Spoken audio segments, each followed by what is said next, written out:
Hello and welcome to World Talks. I'm your host, Sasha Farbach.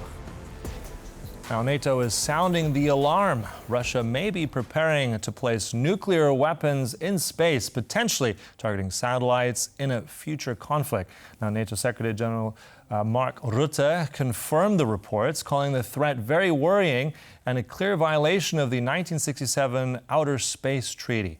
Now, with Moscow's space technology lagging behind the West, experts warn that weaponizing orbit could be Russia's shortcut to strategic parity. Now, the warning comes as Warsaw hosts the European Space Agency's Security Conference, where space defense is front and center. And joining me now in the studio, Agnieszka Łukaszczyk, founder and CEO of hiAltitude Consulting, to assess all this more. Welcome to the program. Thank you for having me. So let's go into orbit right away. These reports suggesting that Russia may be considering placing nuclear weapons in space. How credible is this intelligence? What does this look like? Yeah, this is a good question because we don't really know. I mean, it might be just a PowerPoint presentation where they're brainstorming about it. It might be a little bit more advanced. They used to be a space power, as you know, especially during the Cold War. They're not so much anymore, but they do know how to build nukes. So it is not impossible that this could happen. Mm-hmm. Well, let's go into the science. I'm sure it's very complicated, but break us down for us. If such an explosion were to occur, such a nuclear explosion, how damaging would this be to satellites? In orbit, low orbit, what does this look like? Yeah, it's a very different type of explosion comparing to what would happen on Earth, or what did happen on Earth in Hiroshima. So you wouldn't have this sort of a fireball explosion that then turns into this kind of mushroom-looking cloud. It would be more of a, it would send electromagnetic field. So it's X-rays and gamma rays, which would actually fry lots of satellites. So they would either kill them completely or damage them, which would then really have a huge impact on our activities on Earth. Mm-hmm. But looking at this as well, I mean, we just read earlier that Rutte said that Russia is behind. I mean, from you as an expert here, can Russia do something? Is there a shortcut to do something like this? And how does it benefit from all this? Where you could put a payload, a bomb on a satellite, not disclose, because we don't always know what, you know, they can say it's a telecom satellite and put a payload on it that is a bomb.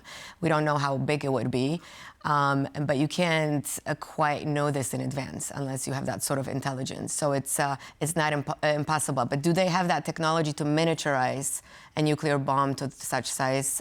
We don't know. Mm-hmm.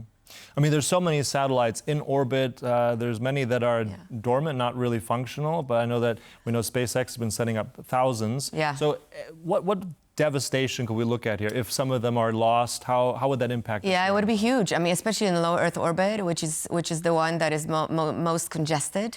You have 7,000 Starlink satellites that are providing internet, and as you probably know, Ukraine, for instance, is heavily relying on those satellites. You have Earth observation satellites. You have a little bit further up, but you have GNSS satellites, which is GPS and Galileo. And that's not just for navigation, but also for all the financial markets depend on it. So it would be a chain reaction that would cause a lot of damage on Earth. Mm-hmm. There would not be a radiation on Earth from that nuclear blast as you would have on Earth, but still would be very much damaging. Plus, as you said, the debris would still stay there. So that would pose a problem for centuries ahead. All right. And also with this, we're going to touch on a bit of legal order right now. This 1967 Outer Space Treaty. So this, any kind of such act would violate this. Tell us a bit how effective this treaty is. Is it enforced? What happens next in such a case? Well, it's a good question. So it's a treaty from, as you said, 1967, bit outdated. Back then, you already had pretty much two players, United States and the Soviet Union. That treaty is sort of the Magna Carta for space activities. It does say that space should be used only for peaceful purposes. But that doesn't mean you cannot put weapons in space. You could take a gun in space, for instance, but you cannot put any weapons of mass destruction in space, and this would be that. but we can't really enforce it. So there are not enough regulations and norms of behavior in space now. The international community is working on it, but it's very difficult to put something in place if you do not have Russia and China at the table. Mm-hmm. I know that the European Union is trying to do something about this. A new Commission on Defense and Space, which we often forget, that second title is doing more on this.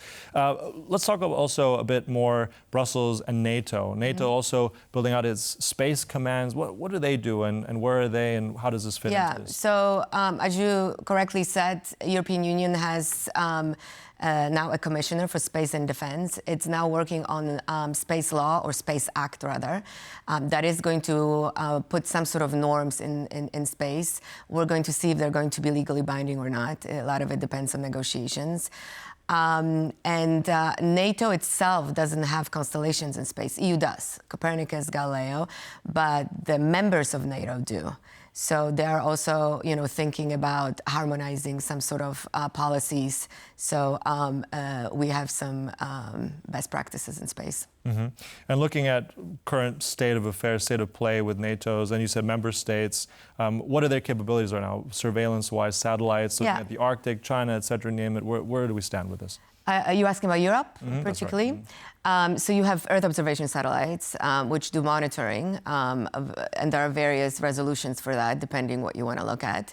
GovSatcom, so telecommunications, secure communications. So that's that. Europe also has GNSS, so Galileo constellation, that is, which is very good because we're now dependent on GPS for positioning and timing. So those are the main, of course you have scientific satellites as well, but those are less critical, let's say. Mm-hmm. I mean, also looking at, as we said before, these space powers that were Soviet Union, Russia, also now the United States, but looking towards the future, I mean, looking at how maybe Europe can step into this. Poland's in the mix as well. We have that conference in Warsaw, the ESA third one that's happening right now. What's the potential there with Poland in all this? Providing microsatellites, or where are the potentials, where are the advantages here? Poland has huge potential for various reasons. First of all, we have a lot of very smart people in Poland that are able to build satellites, or also focus on downstream activities. And so there are some good companies. Our location, geographic location, calls for it even. There's the POLSA, Polish Space Agency, in place. I think we need a little bit more political support. The budgets are quite not there yet, and the political will is not quite there yet. There's still not enough connection between space and defense activities. And so we need a little bit more of that. But I think we could really lead, particularly in Earth observation. We have a couple of companies that are really global leaders in that. Mm-hmm. I mean, at this point, we're looking at very much we've discussed nuclear weapons, we've discussed a lot of militarization of space, isn't it? I mean, is there a way to stop this? I mean, there's so many, talk about the advantages, also economic advantages of space technology that have application right here for Earth, don't they? For sure, absolutely. Satellites are always going to be dual use, however you look at them. So, but absolutely for environment, huge for monitoring climate change, deforestation, agriculture. There are many use cases out there, but defense is where the money is. So usually, the best customers for space are governments. It also reminds me of this launch that they actually tried with a satellite, I believe, I think in Norway some weeks back, which would have been the first launch from Europe. Right? So can Europe play this role without, let's say, using Russia or the United States? Is there even... I mean, Europe has its own launcher. It's Ariane Espace. It's launching from French Guiana. But to be honest, it's a bit of an old technology. We don't have reusable rockets.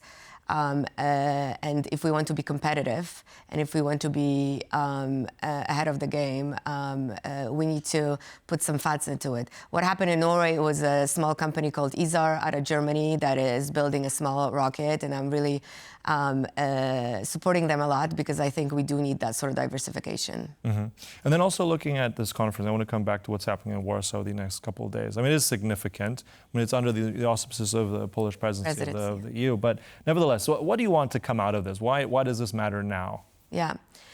Well, thank you for asking me. I do have a wish list. Mm-hmm. Yeah, let's hear some. I mean, I would like there to be action afterwards. You know, we go to a lot of conferences, a lot of statements are made, and nothing happens afterwards. So I would really like our politicians to take this seriously, because this technology is essential. You can't fix what you can't see. You need to have satellites. You have to have eyes in space in order to have a situational awareness and be able to act quickly and make better decisions. And that needs funding, and that needs political support. Mm-hmm. But also, if we look at the headlines that we just said, you know, NATO looking at this potential threat from Russia, putting nuclear weapons into space satellites. I mean, for the average citizen, that's going to sound really worrying. Mm-hmm. I mean, what kind of message should the public have from this? I mean, do we have the measures in place? Are we taking care of this vital sector? Yeah, absolutely. Well, I mean, first of all, you know, there's a lot of concerns about privacy. But the satellite, it's not really the James Bond type of technology just yet. I mean, we cannot see your faces. We cannot see the license plates. You know, you're surveilled by on-street cameras a lot more than that. But we all use, you know, our phones every day. We use, you know, I use GPS to get here. We don't even connect these technologies to the satellites. So it is something that we benefit from, and it's not exactly that the big brother is watching, but it is monitoring. Mm-hmm. Right. But I mean, I think, as you said, many applications of space for military, keeping us safe, but also economic potential 100%. for the future. Yeah, so Yeah. much more. So Yeah. thanks so much for all that insight. Really appreciate it. Thanks for coming in. My pleasure. Agnieszka Łukaszczyk there. Thank you so much. Thank you. And thank you for watching. That concludes World Talks, but stay tuned. Much more coming up right here on TVP World. Goodbye.